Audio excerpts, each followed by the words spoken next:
ខ្ញុំថតនេះនៅចំការខាងខេត្តបាត់ដំបងបងប្អូនខ្ទង់ម៉ោង1រសៀលគាត់មកដាក់ជីដាក់អីខ្ញុំមកជួយជូនជីអាចគោហើយពេលបញ្ជូនហើយគាត់ជាអ្នករយធ្វើរងទ្របសារបន្ថែមខ្លះពេលដកទៅដាំទៅខ្វះ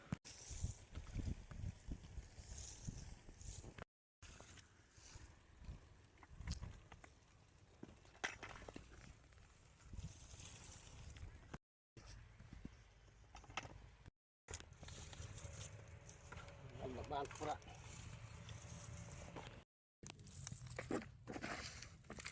đây bác hà luôn câyនេះអីធ្វើអីវិញនេះមើលដៃ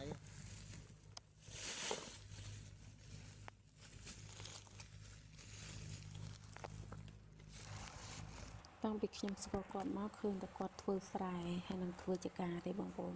ដាំបន្លែរាល់ថ្ងៃគាត់ពេលថ្ងៃឡើងពេលព្រលឹមឡើងអញ្ចឹងគាត់មកស្រែចការហើយចការគាត់ធំណាស់ខ្មៅនេះត្រូវទៅឃើញទៅរស់វិញទៀតអត់ស្អែកថ្ងៃទៀតគ្រប់បាត់ហើយប៉ុណ្ណឹង